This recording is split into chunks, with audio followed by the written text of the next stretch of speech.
guys, my name is Chidexi and welcome to the Truth Podcast. On today's episode, we have a very sweet guy today. His name is Chris Okagbue. Let's allow him introduce himself. Hello. Well, how you doing, beautiful? Okay. As she already said, my name is Chris Okagbue. I'm an actor, amongst other things, and I am here live to have a little chit chat with Chidexi. Let's do it. Okay. I don't know if at the end of this show you'll be smiling because I'm coming for the head. We're used to this. Bring it. Okay, so the first question is, at what stage or what time? I'm going straight to the head. What stage can you start demanding for a pay as an actor? Since we're talking about the business of filmmaking, right? Yeah. So at what point, so many young people now, they start shooting or they start acting today, and in less than a couple of months, they want to get paid. At what point do you think it's okay to say, you know what, I'm done doing it for the exposure? Yeah. Well, I don't think that there's any set on stone time frame to start to demand for a certain amount of money. I feel like when you start off as an actor, first and foremost, I feel like it's something that has to be a passion for you. You have to be passionate about it because, to be completely honest, starting off is not very easy. You're going to get a lot of no's. You're going to go for a lot of auditions and not get, callbacks. If you're lucky, your first audition could be your first break. But for most people, you have to audition for a while before you actually get a call back and start to get good roles. So I feel like you have to be passionate about it, because if you're not, it's easy to get discouraged, right? Imagine going for auditions literally every week and you're not getting any callbacks. If you're not passionate about it, it's not something that you really love, you might start to get discouraged and just throw in the towel and find something else to do. Right? But if you're passionate about it, I feel like at that point in time, money would not necessarily be a priority to you.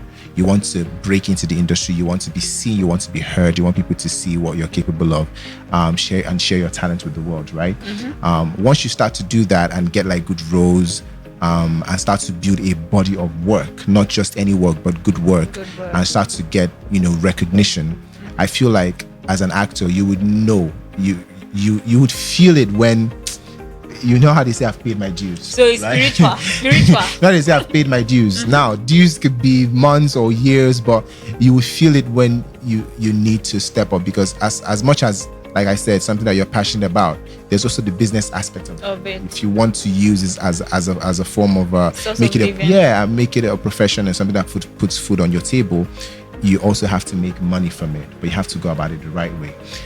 Personally, for me, I'll use myself as an example. I prefer building on relationships as opposed to just going for money. Right? Okay, so that's another thing. Yeah. So many people just do it for the fact that, okay, he's my guy, let me just call him to come and play this role. Yeah. All right. Yeah. But then there's another person that you might be better than. They are paying, and you're doing it. They're doing it. You're doing it for them as, oh, he's my guy, based on relationship. Yeah. At what point would you draw the curtain and say, guy, at this point, I suppose don't they collect money? Yeah, I mean, I feel like it's relative from one actor to the other, right? I can't speak for everyone else, but I can speak for myself. I've done a lot of free work. I've done what we call pro bono, right? And I've done work with people that I've always wanted to work with. That I didn't even mind not getting paid, just so I can add that to my resume and be like, I've worked with this producer, I've worked with this director, I've been on the same set with this actor, I was part of this project. Nobody has to know whether you got paid or not. For at that particular point in time, my primary objective is not money, is building a body of work and building an attractive resume for future projects. Building what will make the money. Exactly, because when the big works now come and they start to ask you questions like, okay, who have you worked with? What kind of jobs have you done? Send us a show reel, and you send a show reel and they're seeing movies that are up there. They're not going to call you and ask you, so how much did he pay you for that? All they know is that he's part of this project, and he was able to play this role and he did it well. That's when your bargaining power goes up. Right? So now when you feel like you can, it really depends on your packaging as an actor. Some actors like to go the route of, oh, I'm the actor and then I have an entire team. There's a management team, there's a manager, there's someone who's in charge of negotiations and so forth like that. There's absolutely nothing wrong in that. Some actors like to be hands-on and handle everything themselves. It depends on what works for you. There's no right way or wrong way to go about it, right? I know for a fact that a lot of producers tend to run away from actors who say, oh, management, right? Yes, so because that automatically means money go plenty. They like having like a one-on-one relationship or one-on-one conversation with the actor. Just being able to find that middle ground where I can pick and choose depending on the production, on the people that I'm working with. If I've worked with you right now and it's the first time I'm working with you, there is no way you call me tomorrow, I'm sending you to management. Oh yeah. Do you get what I mean? Oh yeah. Right? So that's the thing. We already have that relationship, especially if the project actually goes well and we both do our part to make sure that, you know, the collective is great. So right? I think again, it's like it's an opportunity for a producer to put such an amount of trust to like someone to deliver on a project. Yes, it is, especially for someone you've not worked with before. You're able to show them what you're capable of doing. Obviously, you still get paid, right? But I feel like as far as negotiation goes, just start with by knowing your worth as an actor. As I am like this, I know my worth. Now, and you've worked for and I've worked for it. I've worked for a long time for it. This is what I say to a lot of people. I don't know if I should be putting this out there, but I'll say it. I actually don't have a set on stone actor's fee. It depends on the project. It depends on the projects. It depends on who I'm working with. I'll give you a perfect example. So now you want to do a movie right now. You don't have Film One's money. You don't have Silverbird's money. You don't have the money that big production companies like Paramount Pictures or whatever. You're an independent producer. You have X amount of money and you want to do a project for, say, YouTube or even for TV, right? The kind of project you want to do determines your budget. Your budget. Right? So if you have a limited budget and you want to get actors, it only makes sense that you don't spend above your budget. Yeah. Right? If you're doing a movie for the big screen, for cinema, for Netflix, for Prime and stuff like that, it's obviously a bigger budget project, right? So if I'm coming on that kind of project, I may not know how much they're giving you or how much the entire budget is, but I have some idea because of where this movie is going, right? I already have some idea, especially from experience, that, you know, something within these brackets should be available for the entire production, let alone for me as an actor, right? So I am not going to charge an independent producer who's trying to do a movie for YouTube or for TV what I'm going to charge a producer who's doing a movie that is going straight to Netflix. Do you get what I mean? It doesn't make any sense. You know, so that's why, like I said, I don't have a set on stone fee. You know, it really depends on a lot of things. So obviously, after you work for a while, I tend to know when it's time to up my fee, right? And every single time, I don't know if it's luck or grace or whatever, every single time that I've upped my fee, I've never had an argument with anybody about, Chris is too much or anything like that. You know, I get paid. Now, this is because these are people that I've worked with that I know that I'm actually worth that money that I'm asking for, even possibly more than. Hey guys, this episode is proudly sponsored by MMB Skincare and Spa. They deliver worldwide. They have over 15 natural skincare products that are very good for the skin. Please check them on their website, www.mmbspa.org. They have something for every skin type, for every complexion, male, female, even children. They have so many natural products that are good for the skin. MMB Skincare has been tested and proven to be one of the best skincare brand founded in Nigeria, the heart of Africa. You guys, please, you can also send them a DM on Instagram at MMB Spa. Back to the show. Wow. Okay, so I remember one day you came to my spa and there was a kind of drama. One woman came and she remember? Yes, now. She was like, you're my husband's biggest actor. She had to call the husband to talk to you. And he was in the middle of a meeting. But he did pick the call. Yes. I was like, okay, this is dramatic.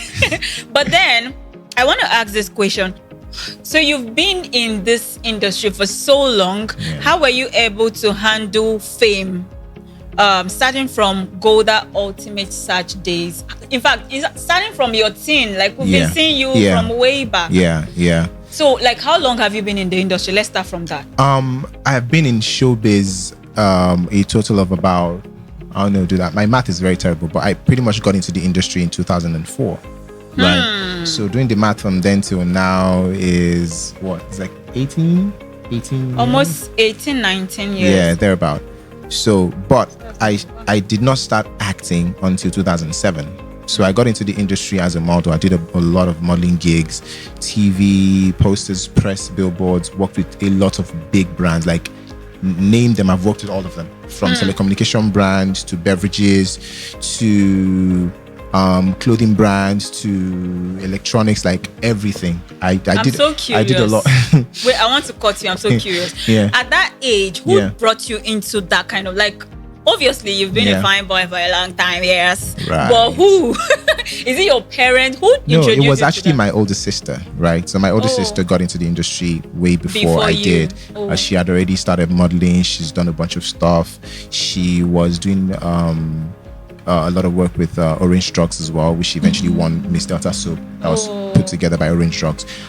So she introduced me to her agent, that she was working with, and he pretty much took over my career as a model, and we just went straight to the top. Tony Jackson, that's his name, my agent.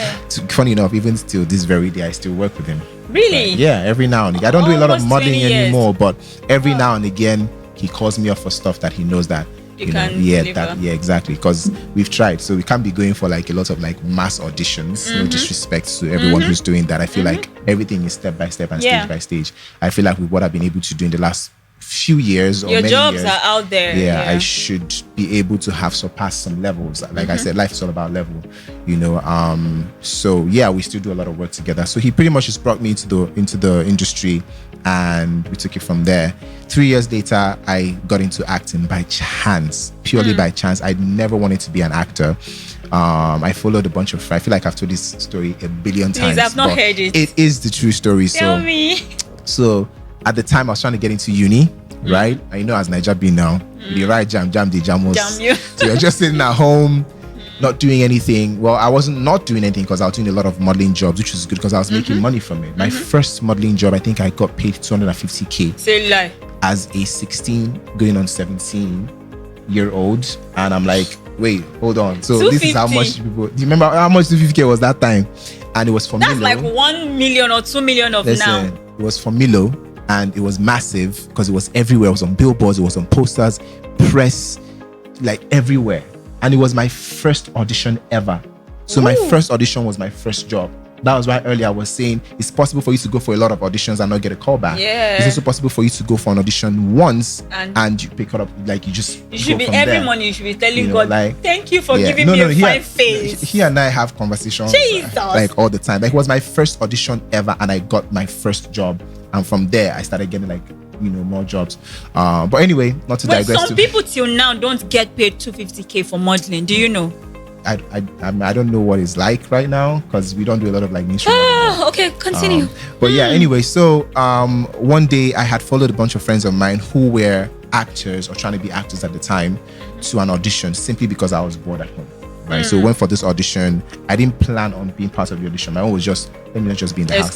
Escort. Just chill and just spend time and just while away time. So we're there, a bunch of people were there. You know how auditions are, they're going in and coming at, what did he ask you? And everybody was just acting very scared and all of that. Now, for me, it was something that I was already used to because as much as this was acting, it was pretty much the same thing with modeling because I go for a lot of auditions. I was just used to going for auditions, being in front of a panel and basically being dissected and judged with lights and camera. I was already used to that.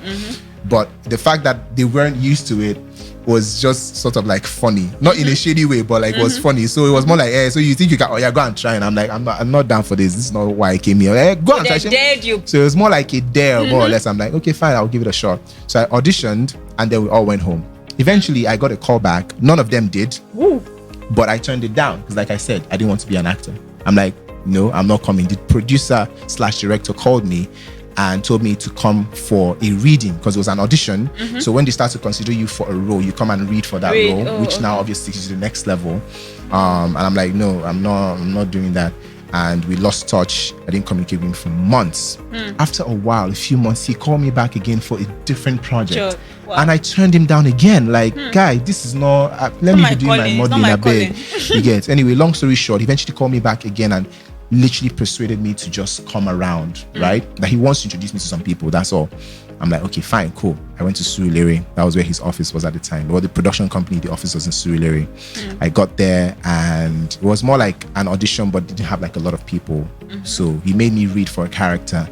And then I got the role, and he convinced me to do it because it was a very small role. I think I had about 2 scenes in the entire project. It didn't take me much time. And no, how much is money? No P. How much then? I think it was like 5K. Wait, your first job they paid you? Of course. You know the Waka Pass?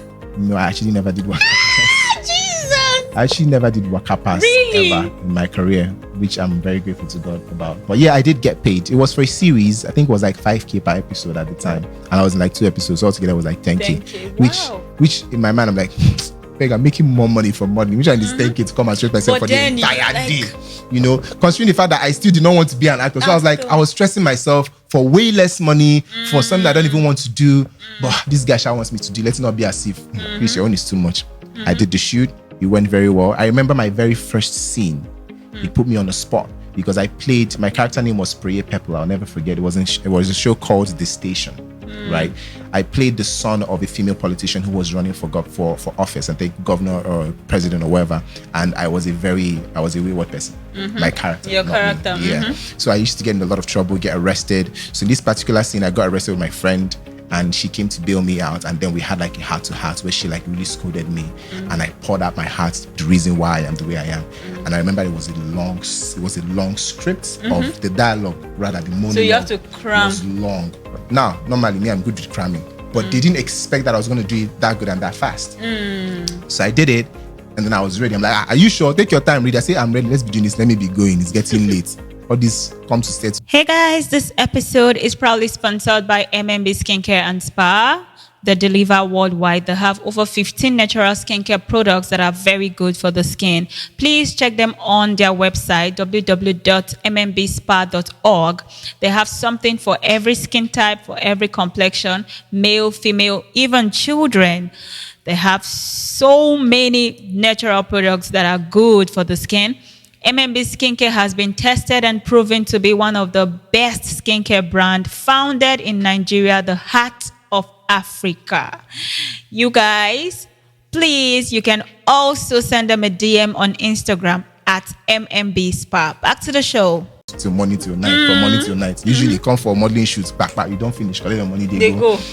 We got on set and I did it in one take. It was so good that when I finished, like they didn't know that I had finished. Like everyone was so quiet that I got confused. Like, when are they going to say? My man, I'm like, when are they going to say cut? Because I finished my line. Clapping for yourself. You know? And I remember this same guy who had forced me to act. He had this look. You know how you're looking at people like, wow. Shibi, you can see, you can see what I'm saying. Yes. You can see what I'm saying. I'm like. Anyway, he convinced me to do a second project. This time he gave me a bigger role on another show called The Maze, the series as well. That was bigger. And basically, long story short, the more I did the acting, the more I started to like it, the better I got, and then I became passionate about it. And here we are today as an actor. Chris Okagbue. And now, guess what? I'm now doing more acting than even modeling that I came into the industry. Yes, of course. You came from sets now. Like, it's not... So that is the story. So, how do you handle fame? I don't know. So this is coming from. Or let me put it this way. Yeah. Do you feel any different? Like, would you wish to have a normal life like us that can go anywhere, enter the market, work, do anything? Yeah. Nobody really, can place our face to something. Yeah. The question is, what makes you think I still don't do all those things? You do? Yes. Okay. Because what I was going to say is, I appreciate people who see me as, Chris Okagbue here, he's an actor, he's famous, he's popular, he's up there. And I'm grateful to God for that. But I feel like I am unable to not continue to be the person that I was even before I became famous. Like, even if I tried, it's like becoming somebody else. So I don't even know how to not be the person that I am. I still do all those things. I think it was no pressure. No pressure. I mean, I go to Balogun Market. Really? Yeah. The last time I was in Balogun Market, I did. They will drag you. I did take a lot of. I did take a lot of pictures with people. But take pictures. They'll be going your way. I'll be going my way. Come and buy what I want to buy. You get what I mean? But I don't seem. I would say the right way to say without offending anyone or people who think that I'm up there is I don't feel as famous as people think that I am. Not that I'm not, but I don't feel that way. I feel as normal as possible. So because of that, I'm very level-headed, especially with the kind of family where I'm from. Like, we're all like really humble people. The background that we're coming from doesn't matter. Yeah, really and truly, we should be like this. But I'm like, we're looking for money. It's not because it's not about your parents or your father's money. I want my own. I want to like break out and do something for yourself, something that you can be recognized for. So I don't really, so in terms of like handling. Hey guys, this episode is proudly sponsored by MMB Skincare and Spa. They deliver worldwide. They have over 15 natural skincare products that are very good for the skin. Please check them on their website, www.mmbspa.org. They have something for every skin type, for every complexion, male, female, even children. They have so many natural products that are good for the skin. MMB Skincare has been tested and proven to be one of the best skincare brand founded in Nigeria, the heart of Africa.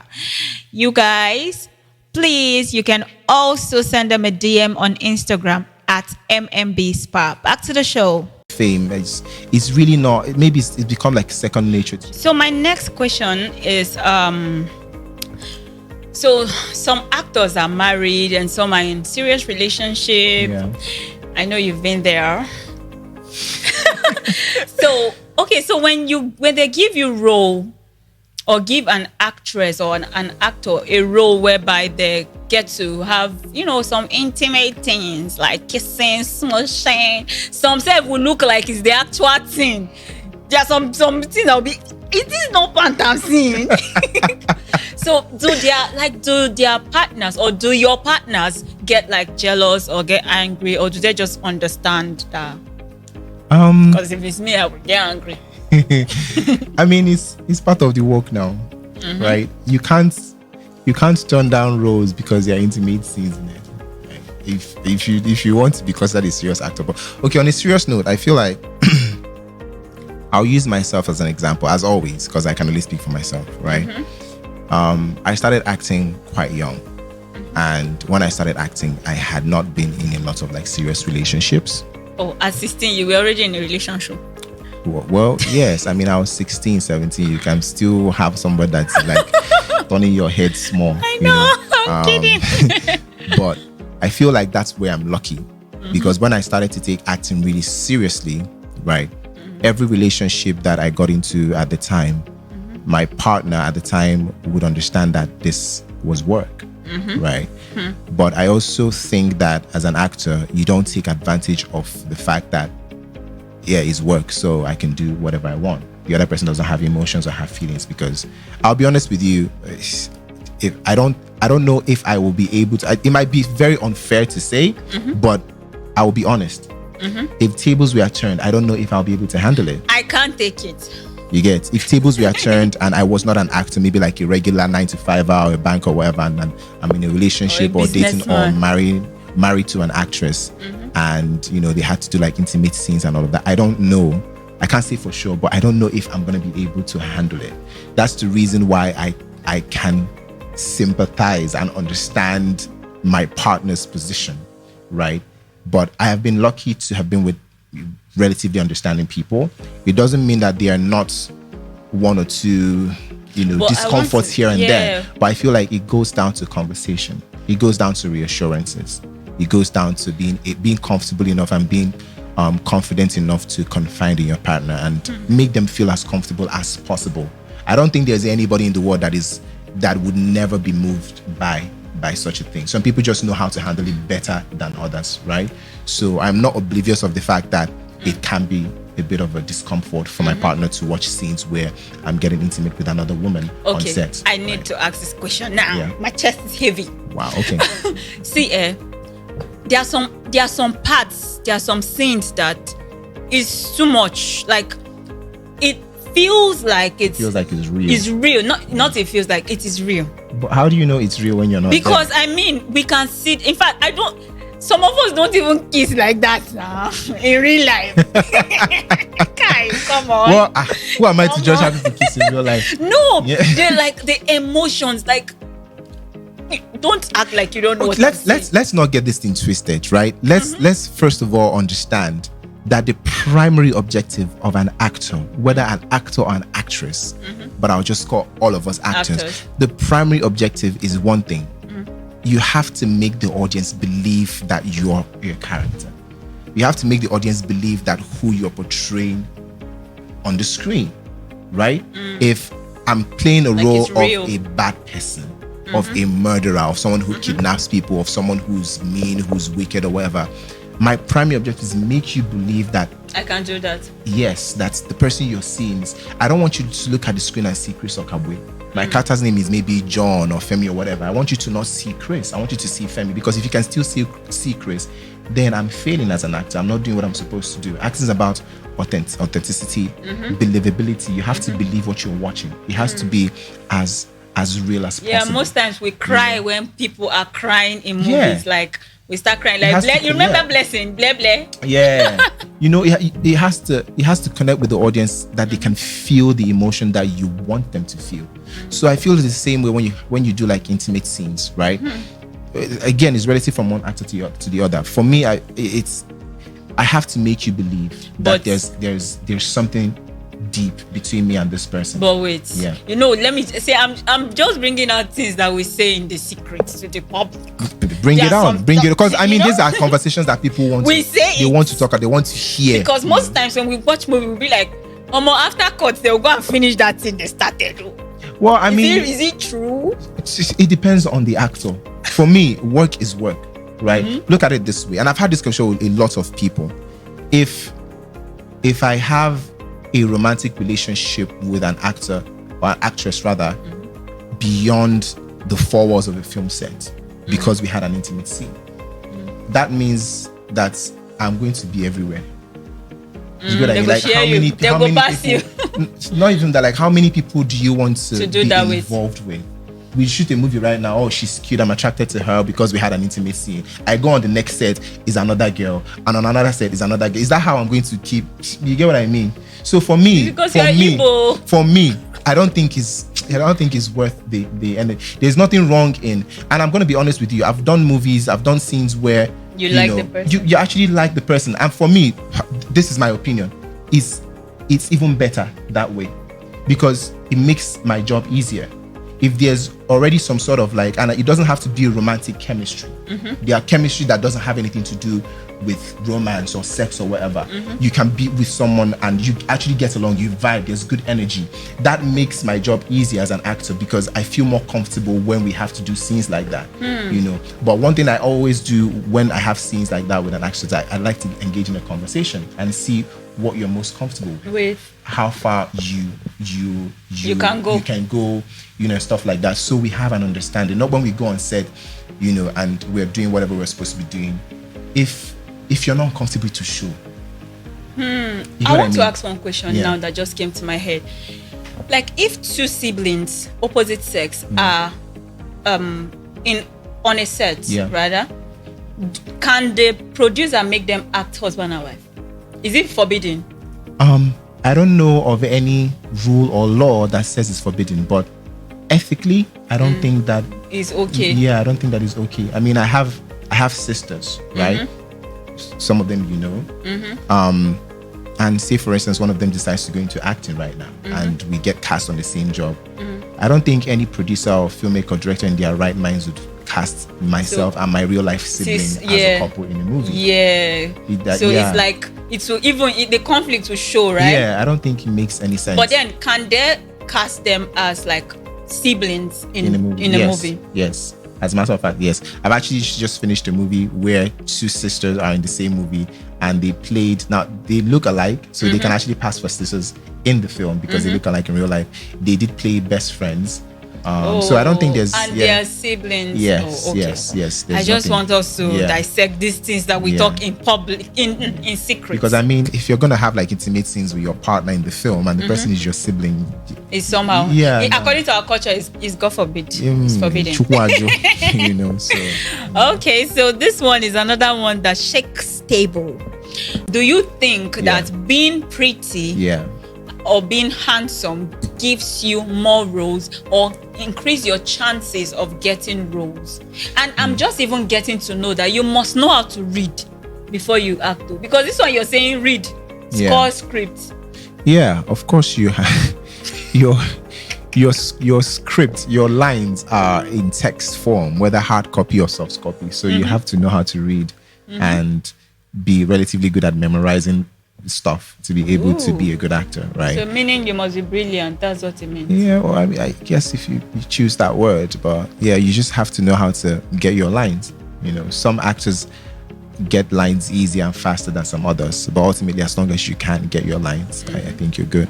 Yeah, but going back to your main question about, you know, if being handsome or being beautiful helps you get, you know, more roles or whatever, I would say, in all honesty, I think that you may have an edge, right? You may have an edge, but, and this is a very big but, it also boils down to the character.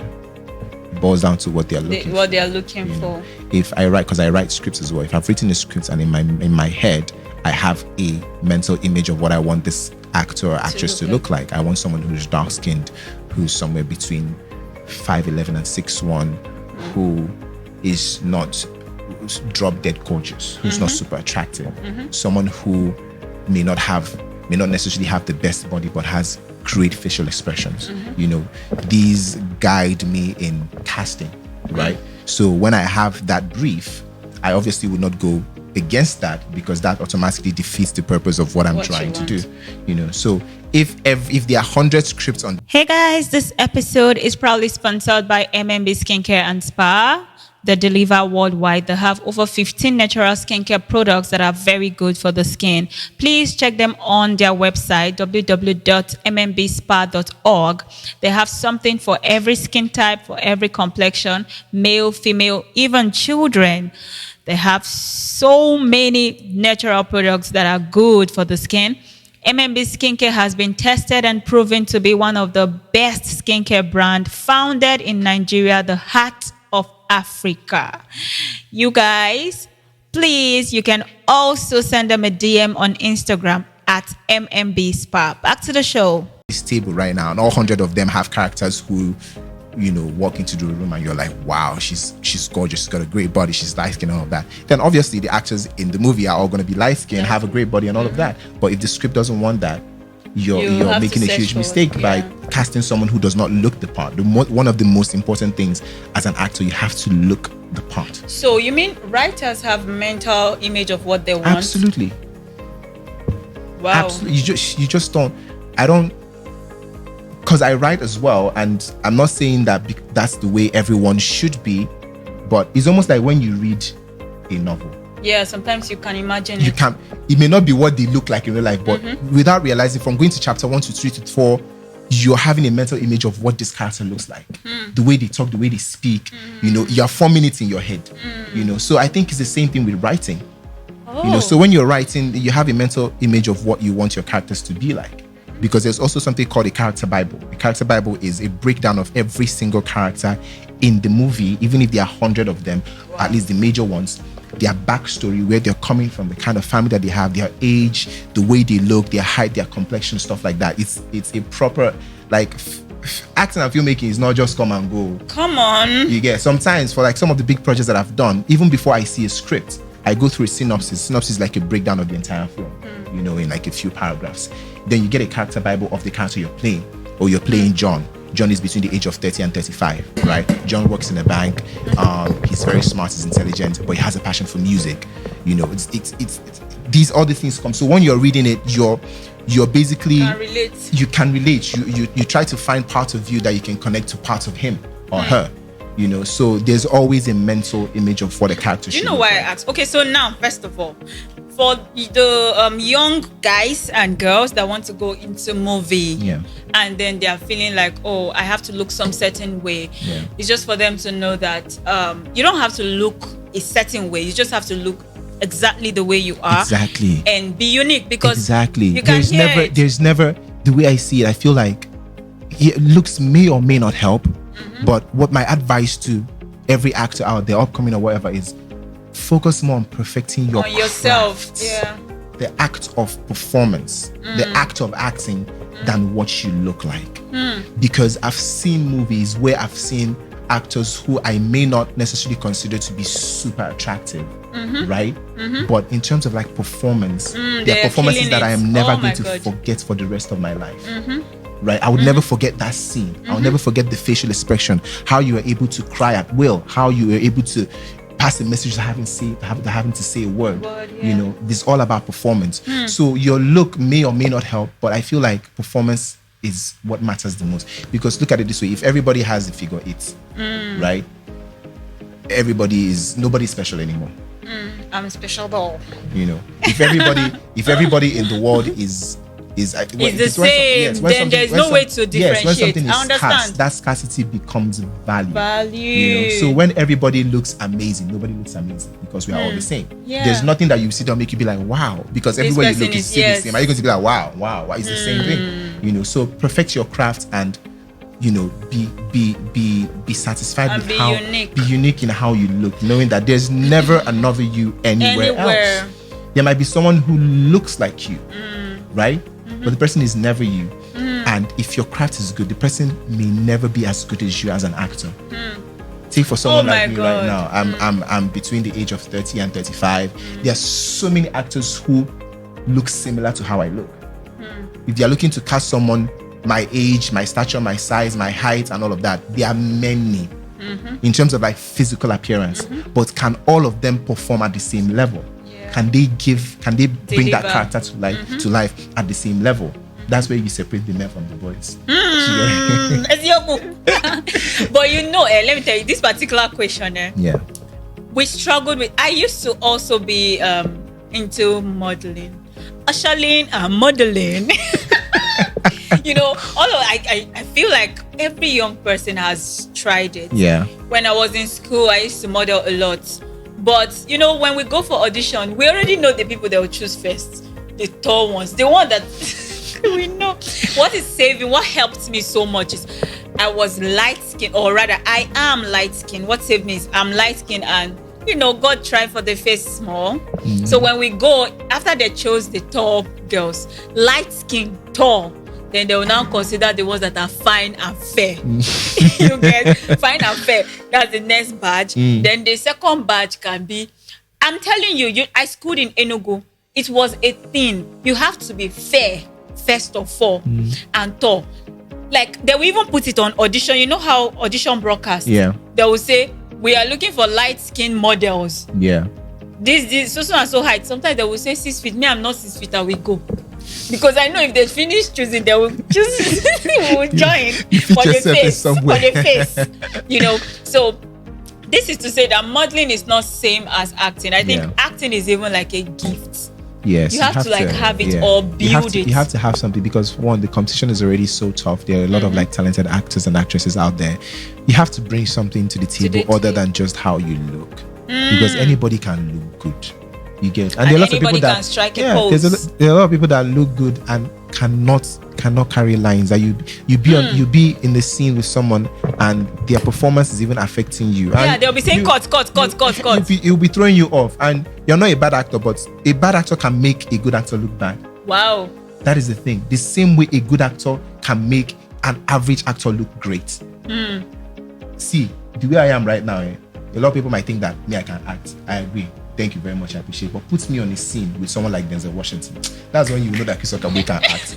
Because just in his presence alone, I will tap into his reservoir of knowledge. Yes, knowledge. And there are some actors that won't make you drag them to the mud. Come on, act. Or they will even tell you, you're dulling my spirit. Exactly. So the person who you're on set with, if compliments you in a good way or in a bad way, you know, so that's why performance is better than appearance. You might look good, but you're not great at performing. Now, because your performance is not great, it's affecting mine that I'm even still trying to even manage. You know, I've plotted the scene in my head on how I want to say certain lines, maybe like emotional scene or whatever. But because there's plenty cuts, take 2, take 3, take 4, because you're not getting lines or you're not saying it the way the director wants to say it, or it's making the whole thing drag. And before you know it, you find yourself like coming out of character. And because it's a lot of work. You might even get angry in the process. So yeah, performance over appearance anytime, any day for me. Okay, performance over appearance. That's it. We've heard you. All right, guys. So we have so many questions, but we're going to end here for now. But you know what I want you to do? I want you to encourage like the upcoming actors. You know, in every country, I think musicians are actors. They are the most, like, maybe 50% of every youth have either tried singing, acting, or modeling. Like we feel like entertainment is like the gateway for us before we now go and say, you know what, maybe we should go and work or make money. So like, to those that feel like their money or their money must come from acting, or they are stars but they don't know how to like bring it, what can you say to them? Like, encourage them or something? First of all, like I said earlier, I would say just make sure you have something to bring to the table. The competition is already very tough out there. Work on your craft every moment you get, every day. There's nothing, you are not crazy if you're in front of a mirror trying to learn how to, do some facial expressions. When I was younger, I used to practice how to smile in front of a mirror. It might sound weird, but it was a thing. Every actor has their own process. There are people who, for them to be able to get their lines, they need to say it out loud in front of someone or in front of a mirror or whatever. But as long as it helps, perfect your craft, and have the mindset that there's always room for improvement. No matter how good you are, there's always room for improvement. You can be better. If you've done one scene and you feel like, I killed this scene, I gave it my all, trust me, you can even do better than that. Once you get to a place where you feel like, no, this is it, I can't get any better than this, like I'm the best, that is the beginning. That is the beginning of the end for you. But once you have that, insatiable spirit of, I want to strive for better. For every, like, that's how you build a great body of work. Stay hungry. Just because every time you see a project and that's the reason why sometimes it's hard for me to watch my own films, because I'm too much of a self-critic, right? I'm watching a movie. I remember that while on that set, doing that particular scene, I gave it my 100%, and I couldn't have done any better than that at that particular point in time. When the movie eventually comes out 2 months, 3 months after, and I'm watching it, I'm looking at it and I'm seeing all the flaws. I'm seeing all the mistakes. I'm seeing all the things I should have done differently. I'm like, I should have said this line differently. But that is because I have that mindset of it can be better. And you've developed yourself. Next time I go on a movie project, maybe just a week after I watched the job that I did, I've seen all the mistakes I made and all the things I don't want to do again. Guess what? I'm applying it in this project. 3 months after I'm watching this one, I'm seeing all the mistakes, and you can always get better. You can always get. So number one, perfect your craft. Keep working and know that you can always do better. Number two, stay hungry and persevere, because like I said, it's hard. You go for auditions, you retire. If you're lucky, you might go your first one, you've entered, right? It doesn't work that way for everyone. Everyone doesn't have the same calling, right? So don't be discouraged. Keep going at it. But I feel like what's most important is you have to tell yourself the truth, right? And by that I mean, is this really what I want to do? Am I doing this for the right reason? Am I doing this because everybody else is doing it? Am I doing it because I have 10 friends and none of them are actors, so I must follow join? You know it. Am I doing this because all my friends are actors and they are famous? So because of that, I want to be famous through acting that I know is not my calling. Thank you. You get. Let's be honest to ourselves. It's true. We can lie to everybody. Some people just want fame. Lie to ourselves. Tell yourself the truth. And if you know that you're here for the right reasons, that's one of the easier ways to stay when it gets tough. I have drought periods where I go like months and I'm not getting jobs. Right, that doesn't that doesn't make me a bad actor. That doesn't mean that people who are getting jobs are better than me. It's just their time. You get, and there are periods where I am overwhelmed with work. Jobs. Like I'm overwhelmed, like I'm turning jobs down. Like now, in fact, I'm returning money because like now. we thank Jehovah and your mama. We thank God Almighty. So there are times where it's booming, and there are times, and I feel like it's the same everywhere with whatever you're doing in life. whatever field of work you're, there are periods where like it's booming and there are periods where like, you know, it's a bit slow, but you have to stay the course and just keep your eyes on the prize. And most importantly, Jehovah Emmanuel has the final say. He's the one that holds the key. Once he slots it and open it, nobody, they can't even shut it. So yeah, just put God first as well, because if he'd not sign off on it, you're wasting your time. Yeah. Oh my God, it was such a sweet talk with you. Oh, guys, we need to go now. Sadly, but we'll bring him back. He's always not in Nigeria, but if you come, I will jack you again. But you know, whenever I'm around, I always come. I know. I always show up. I'll bring him here whenever he's around. Okay, so guys, don't forget to follow us on all social media platforms: Instagram, Facebook, TikTok, Twitter, on at DeTruthPod. And please subscribe, like, and share our YouTube channel, DeTruthPod. And I'm going to let you guys know how to find him. All right, Chris, over to you. Well, yeah, my name is Chris Okagbue, as I said before. You can follow me on social media. That is Instagram, Twitter, TikTok, Snapchat. That is Chris_Okagbue. That is CHRIS_OKAGBUE. And on Facebook is just Chris Okagbue. No space, no hyphen, no whatever. So follow me and catch up with what I'm doing, projects that I'm working on, projects that are coming out soon. Some of my funny context that some people think are funny, some people don't. Oh, yes. So it's funny. Yeah. Thank you, guys. All right. Thank you. Bye. Signing out.